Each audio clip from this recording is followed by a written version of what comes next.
CBU, ideas que liberan.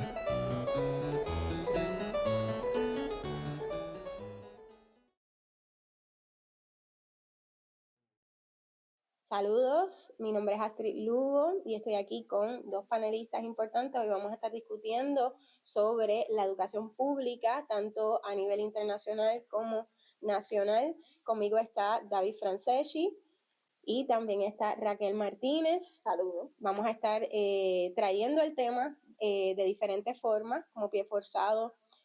Vamos a estar presentando diferentes noticias que están saliendo a la luz pública en este momento sobre la educación pública. También vamos a estar discutiendo el concepto de educación pública y por qué nosotros pensamos y sentimos, por lo menos los panelistas que estamos aquí, que la educación pública y el acceso a la educación en general está siendo amenazada y se está limitando incluso, especialmente para personas con diversidad funcional, personas de escasos recursos, para lo cual está diseñada la educación pública. Así que vamos a empezar discutiendo de forma informal estas noticias y luego vamos a empezar un debate chévere. David. Ok. Pues esto fue antes de nosotros reunirnos aquí. Compañera Astrid compartió un documental con nosotros que yo pienso que está requete buenísimo. Trata de, se llama Education Inc. Entonces trata de las realidades del sistema de educación pública en los Estados Unidos. Entonces eso relaciona con Puerto Rico porque es una política impuesta que se impone a las realidades que vivimos aquí en Puerto Rico. Entonces ese documental está up here con Food Inc., con Seaspiracy, que es como que revelan mucho. El documental, ¿verdad? Yo no sabía esto. El documental habló sobre las escuelas charter. Uh-huh. Entonces explicó cómo son una táctica para recibir fondos privados, pero sin tener que fondos públicos, me disculpo. Fondos públicos, pero sin tener ese sin tener que seguir una reglamentación sí. A nivel institucional que sí tienen que seguir, por ejemplo, las escuelas públicas. Sí. Entonces es como que es que no hay es que se siente como si no hubiese accountability. En efecto. A mí, una cosa bien importante que yo creo que debemos discutir es por qué, porque yo sé que muchas personas dicen, bueno, pero la escuela charter se ven más bonitas, tienen más, ¿verdad? Y mucha gente, muchos padres y madres sienten más confianza llevando a sus hijos a escuelas charter, especialmente en Puerto Rico, que eso es una cosa que se ha estado promoviendo un montón como una opción a la escuela pública. Pues sabemos que la escuela pública en Puerto Rico, y no hay manera de negarlo, tiene unas deficiencias gigantescas, ¿verdad? No vamos a hablar estructuralmente, el asunto de la columna corta que todavía no se ha resuelto, el asunto de los materiales que muchos maestros y maestras tienen que sacar de su propio bolsillo, tras de que les pagan terriblemente. Exacto, y que no están contratando casi maestros, a pesar de que hay una necesidad grandísima. Exacto, entonces, obviamente, pues de momento los padres y madres que no saben, ¿verdad? Y esta es la verdad, no tienen el contexto de por qué se crean las escuelas charter, o qué daño le hacen a las escuelas públicas, las escuelas charter, porque ese es el problema, yo creo que más importante, y es precisamente lo que tú estás diciendo. Los fondos públicos que se supone que están destinados, o sea, los impuestos que todo el mundo paga, que están destinados a que esas escuelas estén súper bien pintaditas, que tengan los recursos que necesitan los maestros y maestras, que tengan, ¿verdad? Las personas que están dedicadas a darle servicios a estudiantes con diversidad funcional, etcétera, y que sus maestros estén bien pagos, pues esos fondos simplemente se le entregan a una empresa privada que administra una escuela. Obviamente las empresas privadas son for profit, ¿verdad? Quieren hacerse dinero. Y eso, evidentemente, lo que está haciendo es empobreciendo la calidad y, ¿verdad? Y los servicios que se dan al estudiantado. ¿Qué ustedes creen que al respecto de eso? Que eso es un círculo vicioso, porque si si te dan la opción de la escuela pública o la escuela charter, como tú mismo dijiste, que está bien bonita, yo no quisiera enviar a, ¿verdad? Yo estoy hablando como mi mamá, que me envía a una escuela charter. Yo no quiero enviar a mi nene a la escuela que tiene los plafones cayéndose. Claro. Entonces, crea ese círculo vicioso de que, pues, menos estudiantes en las públicas, entonces eso encoge el sistema público más y más y más y más. Y es lo que se utiliza para justificar que uno se le corte los fondos, porque se le están cortando los fondos al sistema de educación. En Estados Unidos en particular, Trump está haciendo escante. Me imagino que dirás varias noticias que encontraste o alguna que encontraste de eso. En Puerto Rico el caso es distinto, en el sentido de que sí hay más fondos para educación que para cualquier otra cosa, pero nunca llegan a las escuelas, pero de alguna manera llegan para que la charter pueda tener todo pintado súper blanco y bello y precioso, y no llega para que la escuelita de justo al lado, porque está justo al lado de la charter, porque la charter hace eso a propósito, esa escuela no le llega a los chavos para poder pintar. Es una cuestión a propósito para quitarle terreno y territorio al espacio de lo que es el servicio público para convertirlo en privado. Y cómo el Estado también se quita la responsabilidad que tiene. O el Estado tiene una responsabilidad de asegurarse de que hasta la persona más pobre, la persona con diversidad, tenga acceso a la educación. Esto es algo que las charters no tienen que hacer. No tienen que hacer. Y además el personal que tienen no necesariamente está adiestrado, no tienen por qué cumplir con un mínimo de requisitos que en la educación pública del Estado sí tienen que cumplir. De hecho, esos exámenes que todos los maestros tienen que coger para estar certificados, La reválida. Sí, los maestros de las charters no necesariamente lo tienen que coger para dar esas clases. Además de que las escuelas charter no están obligadas a dar todos los servicios que las escuelas públicas dan. Correcto. Como ejemplo, hay unas escuelas que proveen transporte hacia la escuela, pero eso no es algo que la charter tiene que dar. Además de que en los Estados Unidos existe los Free Reduced Lunch, que eso es ¿verdad? Porque en los Estados Unidos el almuerzo no es gratis. Exacto, no hay comedores públicos en las escuelas, no, comedores gratis. Escolares. Entonces, eso es como el renglón de FAFSA, que es como que si las familias más empobrecidas no tienen que pagar por el almuerzo, pero si estás un poquito más arriba del renglón, pagas menos, y si no estás en ese renglón, tienes que pagar por el almuerzo. Entonces, las charters tampoco tienen que proveer eso, tan siquiera. Entonces... Sí, no. De verdad que a quien lastima al final del día es a nuestros niños, ¿verdad? Y nos hace cuestionarnos, en realidad nosotros tenemos o estamos proveyendo como sociedad educación pública, gratuita y accesible. En realidad nosotros estamos proveyendo el mínimo que nosotros sabemos como país que necesitan los estudiantes para poder entrar, poder tener oportunidades y entrar a la universidad y estudiar lo que ellos quieran, ¿verdad? Son cosas que lamentablemente no son reales y no son consistentes con lo que estamos viendo. Otra cosa también que yo me imagino, y de hecho en el documental sale, son los vales educativos. Aquí le llaman vales, ¿cómo es que le llaman en Estados Unidos? Vouchers. Los vouchers.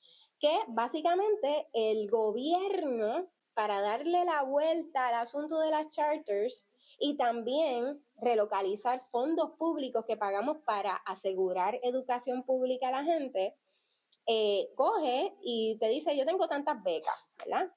Para que tú puedas llevar a tu hijo a estudiar a la escuela privada que tú quieras. Básicamente le estamos dando un subsidio a estas escuelas privadas que no lo necesitan, sabiendo que nuestras escuelas públicas necesitan fondos. Tú estás decidiendo... No, porque es que la libertad de los padres es escoger su escuela. Mira, no, aquí el problema es que no se está invirtiendo en nuestras escuelas públicas. Y lejos de estar haciéndole un bien a nuestras comunidades, lo que estamos haciendo es poco a poco quitándole esa responsabilidad que tiene el Estado de asegurar que nuestros estudiantes tengan la mejor educación posible y que tengan todos los recursos que necesitan, para dárselo a una empresa privada cuyo fin realmente es siempre hacer más dinero y gastar lo menos posible en nuestros niños. Eso no puede ser. También que esa educación también tiene la capacidad que usualmente termina siendo bien polarizante. Traigo el caso de Utah, que Utah ahora mismo está en problemas porque la Corte Suprema de Utah acaba de hacer un recall de la política que tienen de los vales. De los vales, de los vouchers. Acaba de hacer un recall. Pero todavía están en Limbolandia. ¿Qué va a pasar con esos estudiantes que dependen de los vouchers? Además de que estos vouchers en los Estados Unidos y Utah particularmente se están usando para enviar los estudiantes a escuelas religiosas. Claro. Añadiéndole a eso, que en el sistema público de Utah ya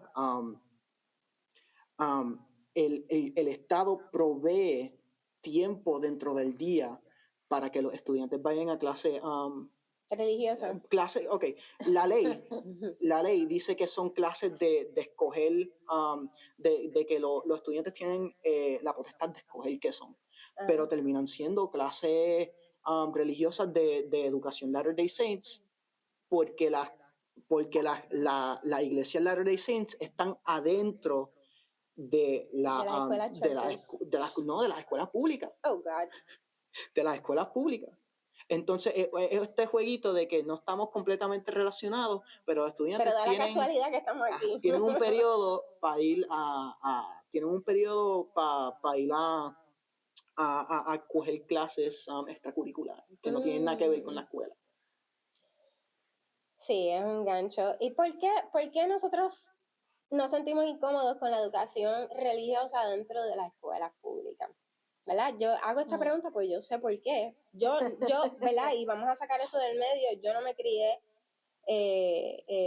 cristiana porque mi familia, y esto es raro, yo lo sé, mi familia, yo crecí siendo, mi mamá era budista. Y la forma en que se crían los niños dentro del budismo es bien diferente. Se promueve mucho el pensamiento crítico, se promueve estudiar filosofía, se promueve diferentes cosas y básicamente se ve mal que a tu hijo tú le exijas practicar tu religión, practicar budismo. Simplemente si quiere hacerlo, pues debe estar disponible. Y yo sé que eso es raro. Obviamente, si yo como niña que no soy religiosa, va a una escuela pública, voy a encontrarme con toda la gente de diferentes religiones y mi educación no debería estar vinculada o darle espacio prioritario a otras religiones por encima de saber que los saberes deberían ser laicos para todo el mundo.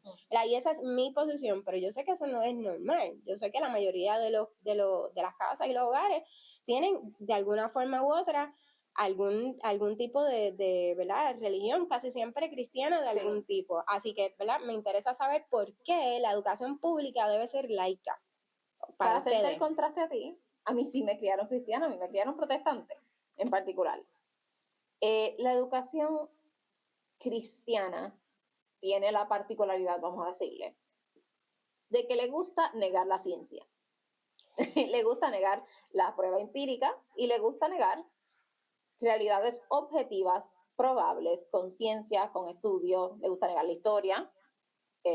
A mí se me intentó enseñar, yo me resistí fuertemente, y aquí estamos en la universidad, educados, de que el planeta Tierra todo lo tenía 6.000 años. Nuevamente, yo sé, se intentó, yo me negué, no soy ya de la religión, me fue mal, no fui suficientemente buena ovejita. Pues ese es el tipo de educación que la religión, no todas, no vamos a decir todas, pero sí tenemos situaciones en las cuales sí vemos que la religión influye de una manera que honestamente va en contra de toda la prueba empírica que tenemos sobre la realidad. También hay debates muy fuertes dentro de la comunidad religiosa sobre si el planeta Tierra es redondo o no. Estas son cosas que se discuten seriamente. Y pues no debe ser, no debe ser cosas que se discuten porque tenemos pruebas empíricas científicas de estos hechos. La educación debe ser laica porque la podemos probar y porque no, así digo, estos religiosos los cristianos en particular no van a quererme, pero no hay prueba de que ninguna religión sea la correcta. Si se le da el espacio a una, se le tendría que dar el espacio a todas y tenemos un desastre. La educación se debe basar en la ciencia. Sí, ¿no? En las cosas que podemos probar. Y a partir de eso, ¿verdad? Lo que dice nuestra Constitución es que el asunto de la religión es privado, punto y se acabó, ¿verdad? Y que cada casa, cada hogar pueda brindarle a sus hijos, según entienda, esos valores religiosos, si lo elige o no. Para la filosofía en que yo me creí, ni siquiera eso, ¿verdad? Sería ya cuando tú sientas que tienes esa necesidad de búsqueda, pues en ese momento, pues que tú lo vayas a buscar. ¿Por qué? Porque también se ve mal que tu padre esté básicamente, ¿verdad? Poniéndote estas ideas que muchas de ellas están basadas en miedo y te limitan a tu querer seguir investigando y educándote. Así que, ¿verdad? Ese era el punto de vista de ese sentido. Y obviamente tenemos la Constitución que tenemos que ahora, en este punto, en nuestra época, a mí me parece un poco absurdo defender la libertad de credo y la libertad de, punto, no creer también, porque eso también está puesto en la libertad de credo. Ahora se está distorsionando como que no, mi libertad de credo es que yo pueda imponer mi rezar, religión. exacto, rezar dentro de la escuela y si a ti no te gusta, pues vete y te vas y buscas otra, como si fuera tan fácil para una persona con escasos recursos, que es a quien se supone que uno está ¿verdad? Buscando atraer en una educación pública, como si fuera fácil relocalizarse, ¿verdad? Y buscarse otra escuela que se ajuste más, o sea, es este individualismo es nuevamente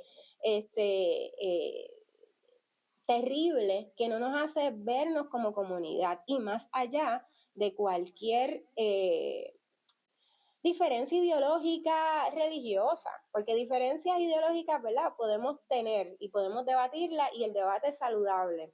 Ahora, cuando son cosas que no podemos, no son tangibles, son cosas que no hay manera de probarlas, son completamente inmateriales, pues quizás eso no pertenece al espacio lectivo del estudiantado. ¿Verdad? Pero eso puede ser una discusión más profunda, pero definitivamente eso es un problema. ¿Alguna otra cosa que tengamos en el tintero? Oye, pero es que me quedé pensando en esto. Explíqueme esto, laica. ¿Qué es esto, laica? Laica es que no pertenece a ninguna denominación religiosa. Okay, veo. Oye, pero ya mencionaste lo de Día y Trump, ¿verdad? Vamos. La diversidad, equidad, inclusión. Ajá. Sí, no lo mencioné, pero también, ¿verdad? Ese es un problema. Tú metes a la religión y hay, ¿verdad? Instituciones religiosas que tienen unas posiciones bien contrarias ¿verdad? A la equidad. Y eso está chévere si tú en tu casa personalmente lo crees y tú no lo quieres practicar, pero tú imponérselo a niños y a familias, eso está bien fuerte. Además, esa es parte del problema con las escuelas charter. No tienen que cumplir con eso. No tienes que cumplir con la inclusión porque en efecto eres privada, aunque con todos los recursos públicos, que es nuevamente una cuestión bien absurda. Pero eres privada, así que tienes esencialmente el derecho a discriminar.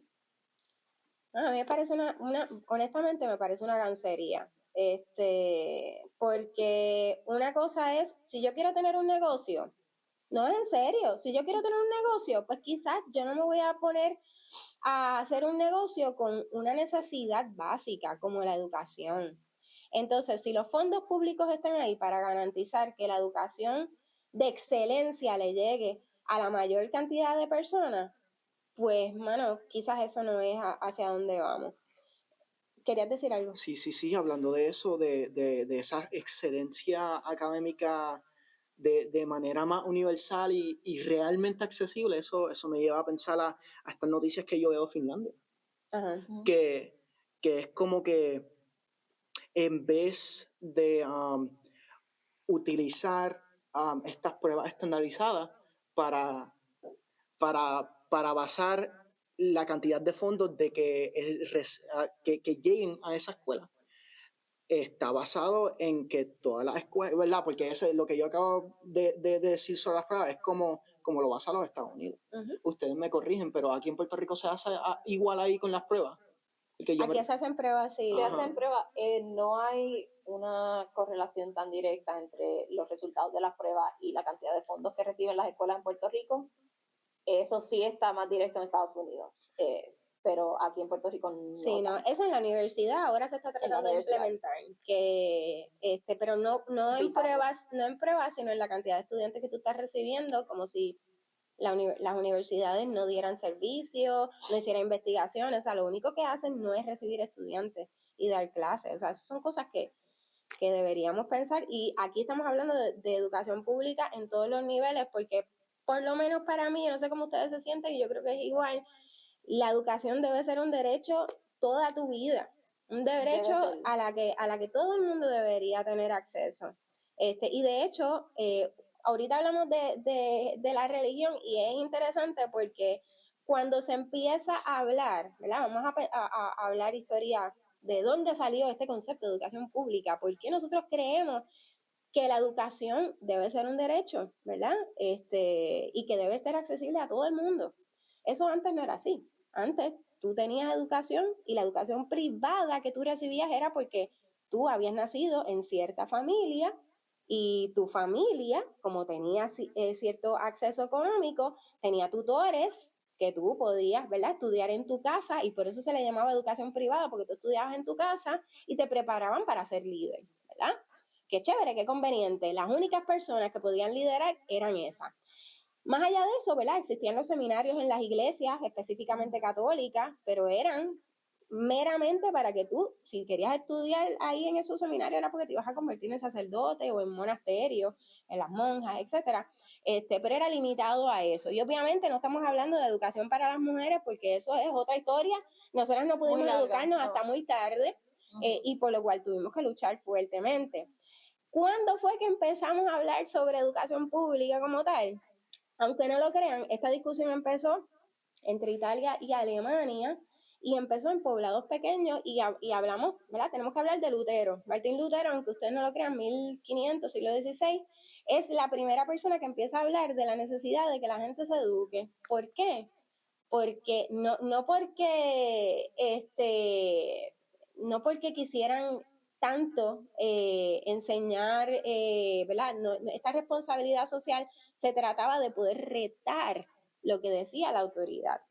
Y salía de estos poblados pequeños que entre ellos cogían un poquito de su dinero y le pagaban a una persona o 2 o 3 personas que se dedicaran a los niños de su pueblo que no tenían acceso, a darle, ¿verdad? Fundaban económicamente estas pequeñas escuelas que eran casas, en realidad, y le daban educación a los niños y a los padres, etcétera, para que pudieran leer, simplemente para ilustrarlo de esa forma. O sea que en realidad la educación pública salió de querer retar la autoridad.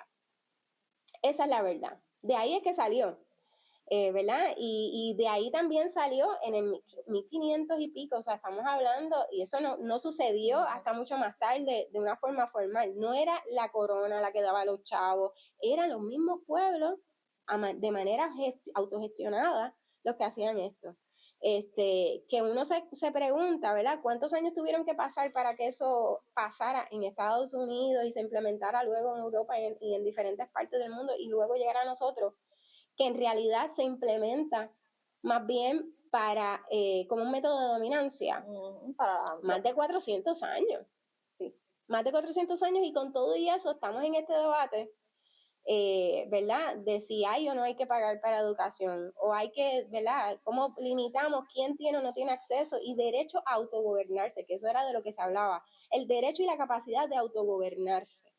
O sea, ¿por qué? Porque tenemos gente que en medio de la industrialización no sabía ni leer, no podía usar las máquinas, etcétera. Pues necesitamos personas un poco más ilustradas. Luego, ¿verdad? Las feministas empezaron sus batallas a querer sacar a sus hijos de las fábricas porque era peligroso para los menores. Y es verdad, pensemos en que yo soy una familia bien pobre Y en la época feudal, yo paría y paría y paría porque yo necesitaba gente que me trabajara la tierra. ¿Para qué? Para traerme más comida, ¿verdad?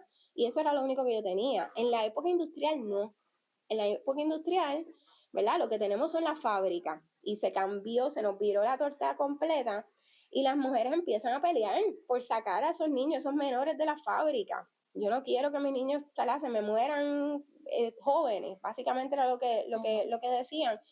Y entonces empezaron a exigir, o sea, murió mucha gente, obviamente, Mucha gente, pasaron muchos años. para que entonces se implementara un sistema de educación pública en Estados Unidos. Pero eso, o sea, todavía estamos a pulmón diciendo, mira, los niños no pertenecen trabajando. Y ahora, ¿verdad? Vemos el debate en Estados Unidos, que es lo más bizarro, de vamos a bajar la edad para que los niños trabajen, para que, ¿verdad? Tenemos pocos empleados, pues vamos a bajar la edad. Nadie está pensando contra por qué la gente no está consiguiendo trabajo.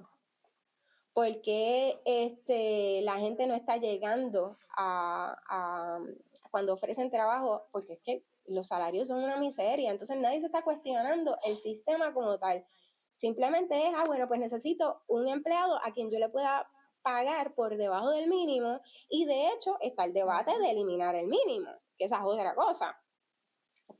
Realmente nos creemos que si nosotros no estamos pendientes a estas políticas, a poder ser parte de la discusión política y tener el conocimiento y la habilidad de pensamiento crítica, la habilidad de cuestionar la autoridad y de exigir, si no tenemos esas herramientas desde jóvenes, va a ser bien difícil nosotros podernos defender de estas políticas que se van a implementar diciéndonos no, porque es que hay que fomentar el trabajo en nuestros jóvenes.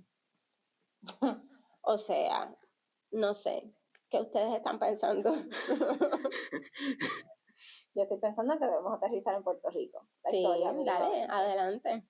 Puerto Rico, la educación pública, vamos a empezar desde España, ¿por qué no? España no implementó educación pública. En Puerto Rico no implementó ni la universidad que hizo en muchas de sus otras colonias. Puerto Rico no sé si es que nos querían menos, si es que somos la abejita negra, el hijo abandonado, no sé, no nos querían dar ningún tipo de educación. Y se notaba porque cuando llegan los estadounidenses, que quieren traer consigo mucha de la industrialización y todo ese proceso, encuentran que no tienen la mano de obra necesaria con la educación necesaria, porque había mucha gente, en Puerto Rico había mucha gente. Es que la mayoría no había podido estudiar casi, no sabía leer ni escribir, no tenían casi hogares por lo opresivo que era y lo abandonado que tenía Puerto Rico. Puerto Rico siempre ha sido como que el nene abandonado, bendito. La historia no nos deja en paz. Entonces llega a Estados Unidos, se encuentra con Puerto Rico como está, se queda con Puerto Rico a pesar de haber mentido y dicho, no, yo les voy a ayudar a ustedes a conseguir la independencia. Eso no fue lo que pasó. Ellos tratan de colonizar, pero encontramos el problema del lenguaje. No nos entendemos. Ellos no nos entienden a nosotros no entendemos lo que ellos quieren, nadie se está entendiendo. Tratan de buscar maestros para educar a los niños, excepto que los maestros que traen también son gringos y tampoco entienden a los niños, nadie se está entendiendo. Los nenes se van para sus casas a seguir trabajando en el campo porque no quieren perder el tiempo con el maestro gringo que les está hablando un idioma que nunca han entendido. Son los nenes, en realidad, hacen un gesto bien interesante de resistencia y mandan la escuela para el caramba y dicen, yo no voy a venir aquí porque tú lo que me hablas en inglés, yo no te entiendo. Desarrollan entonces la escuela normal, lo que antes era la universidad, lo que hoy es la Universidad de Puerto Rico. Antes era la escuela normal para ser maestros, para que le enseñen inglés, para colonizar más fácilmente a este pueblo de bárbaros. Y sí, tenía una visión bien, y todavía la tienen, bien colonial y bien... Era americanizar, sí. Pero ese era el propósito.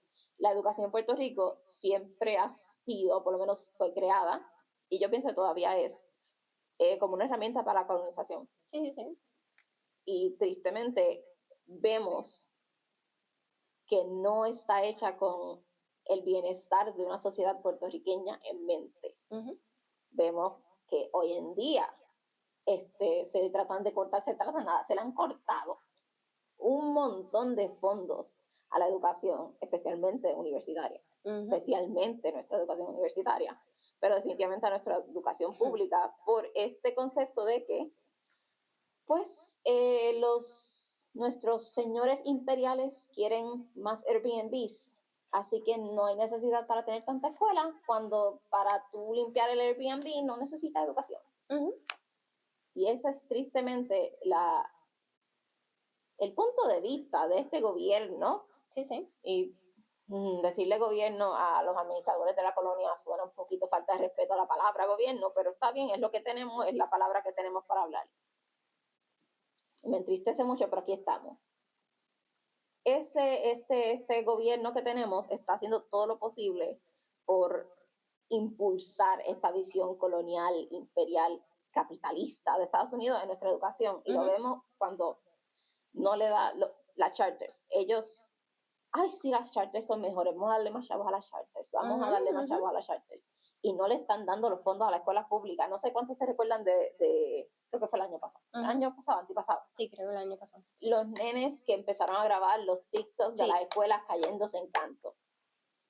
A nadie más le dio vergüenza eso, a mí me dio la vergüenza. Yo como persona adulta, es que sí soy estudiante también, pues soy estudiante universitaria, pero ya he llegado a la etapa que tengo que pagar impuestos, así que si yo pago impuestos, tengo opiniones sobre todo.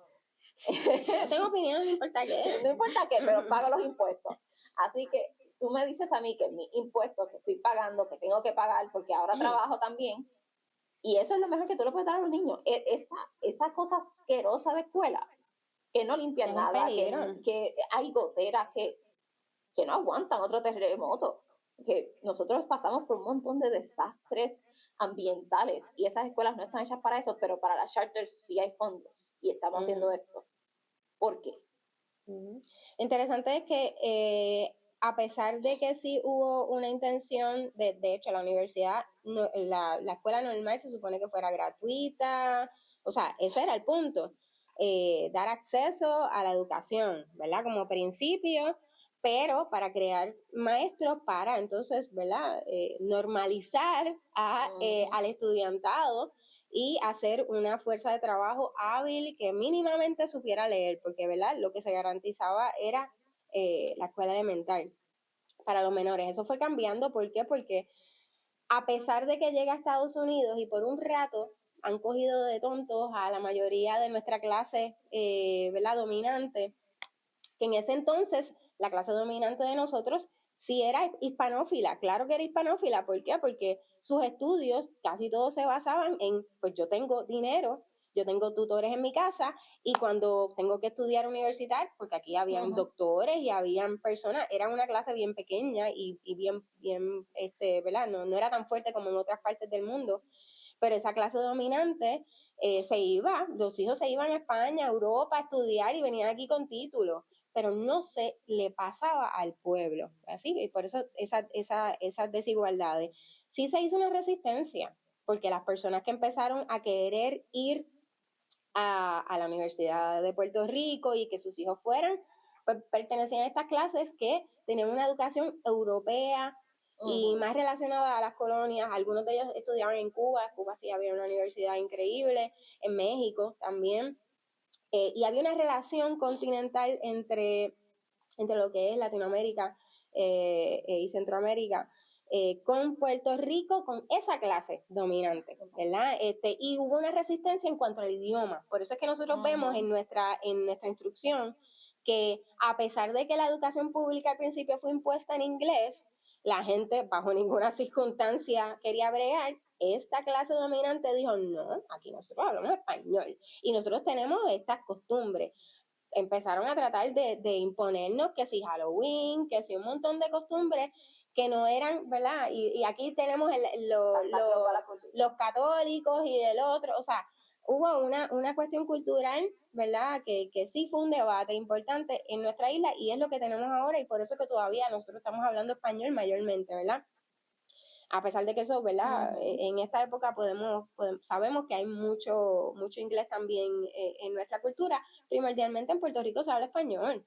Y eso fue una lucha de cierto sector, sí independentista, sí que se resistió a esa colonización cultural en nuestro país, Y algunos, ¿verdad?, que veían con malos ojos esta intención de quitarnos nuestra identidad, ¿verdad? O por lo menos lo que ellos entendían que era nuestra identidad, y sabemos que ahí falta gran parte de nuestra identidad, porque no se ven visibilizados bajo ninguna circunstancia, ¿verdad? Los poblados más pobres, ¿verdad? Estamos hablando de personas que tenían acceso a la educación, pero sí hubo una intención, y se creaban escuelas pequeñitas que a pesar de que muchas de ellas eran privadas, sí le daban acceso a personas empobrecidas y racializadas a estudiar, pero, ¿verdad?, de manera limitada. ¿Por qué? Porque no había un gobierno que dijera, ¿sabes qué? Este proyecto que tú estás haciendo en tu comunidad es importante, vamos a darte dinero para que sea algo que pueda hacer todo el país. Yo sé que lo que tenemos ahora es insuficiente y que si no nos damos cuenta de que lo que nos están quitando cuando nos quitan la educación pública es la capacidad de pensamiento crítico, es la capacidad de cuestionar y de ser parte de la discusión pública, este debate lo vamos a tener entre las personas que tengan el privilegio de poder tener acceso a la educación, como pasaba a principios de siglo, que solamente las personas que tenían acceso económico tenían, ¿verdad?, acceso a estos debates, entendían lo que era filosofía, entendían de historia. Borrando todo eso de nuestra isla, la verdad es que vamos a quedarnos con una clase pobre, empobrecida, valga la redundancia, que no va a poder tener esta discusión, que no va a poder entender por qué sus escuelas están demacradas, por qué a mí me da tristeza, la mayoría de los niños en las escuelas públicas no sueñan con ir a la universidad, no sueñan ni sienten que tienen la capacidad. Y eso es, yo creo que lo más terrible que le estamos haciendo a la sociedad, el limitar esos sueños, limitar esa agencia, esa capacidad de unirnos, de crear algo juntos y de cambiar el país para el país que queremos que sea. De hacer una sociedad que todos podamos participar, ¿no? Porque la participación de todos los sectores es importante. Ahora mismo, en el sistema que tenemos de gobierno, pseudo gobierno, de marioneta que tenemos aquí, la participación no es de todos. Honestamente, miren a nuestros gobernantes, a los capataces que tenemos aquí. Todos son clase alta, sectores que llevan toda una vida, generaciones. En la política, personas que estudian leyes específicamente, por razones que no entiendo, porque estudiar leyes no te hace un buen político, no. Eso es poder. Me voy a calmar. Anyway, son sectores, honestamente, que no son accesibles a todo el mundo, y encima la manera que nosotros podemos tratar de nivelar esa desigualdad es con la educación pública, y la están tratando de desaparecer, la UPI en particular, el sistema UPR lo quieren matar. Nosotros estamos bajo ataque constante, nos quieren desaparecer por completo, y encima quieren desaparecer las pocas escuelas públicas que todavía están físicamente ahí, porque muchas de ellas Kelleher se encargó de desaparecer la mitad, y las otras están tan y tan decaídas que uno no encuentra ni cómo defender que estén ahí, porque uno dice, hasta yo digo que no puedes mandar al nene ahí si eso se está cayendo el techo. Claro. No puedes poner el nene ahí, o no tienen aire, y los calores están terribles, y no tienen las herramientas, no tienen los maestros. Uno a veces se queda, bueno, tienes razón, no puedes mandar al nene porque no hay forma. No hay forma de tú mandar a alguien a recibir una educación ahí en ese espacio, y a la misma vez no se le están dando los fondos porque preferimos hacer ¿qué con ellos? Repartirlo entre los panas. Porque honestamente los fondos existen. Educación recibe un montón. ¿Cómo es posible que no llegue a ninguna escuela si lograron cerrar como la mitad? No, es imposible. Y yo sé que esta conversación se pica y se extiende, y después vamos a tener un programa completo hablando de la Universidad de Puerto Rico, porque es bien importante. Y obviamente aquí nos toca, nosotros tres somos parte de la Universidad de Puerto Rico, Así que es un tema que nos apasiona muchísimo y que vamos a querer tocar más adelante con profundidad. Nada, para nosotros, ¿verdad?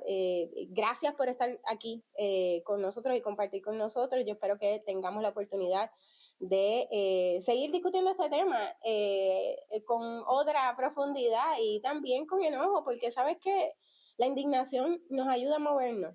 Y no deberíamos cohibirnos de sentir indignación cuando hace falta. Si nos ayuda a ver las cosas como están, quiere decir que podemos reconocer y podemos soñar con que se pueden cambiar y pueden ser mejor. Simplemente hace falta aceptar, ¿sabes qué? Eso está mal, debería ser mejor, tenemos el dinero para hacerlo porque los fondos están ahí, es que se están malversando y lo sabemos porque ¿cuántos secretarios de educación llevamos que se van presos y por corrupción? 16 años sin que uno cumpla el cuatrenio. O sea, no es posible. Así que nada, yo entiendo que, ¿verdad? Tenemos mucho que decir al respecto, vamos a querer decir más. Para mí ha sido un placer estar con ustedes. Yo sé que David y Raquel también, así que agradezco mucho y síganos y compartan con sus amistades y con quienes ustedes crean que les gusta el tema. Este podcast de Civium. Tenemos que practicar ser ciudadanos, no solamente serlos, y ese debería ser nuestro principio. Yo soy Astrid Lugo y ha sido un placer estar con ustedes. Aquí Reinaldo Vélez de Civium Podcast nuevamente. Espero que se hayan disfrutado este episodio. Volvemos otra vez, me van a volver a ver, pero nuevamente tenemos un nuevo integrante, así que vamos a darle la bienvenida. Bueno, Darren Frankie, y los espero en el próximo capítulo.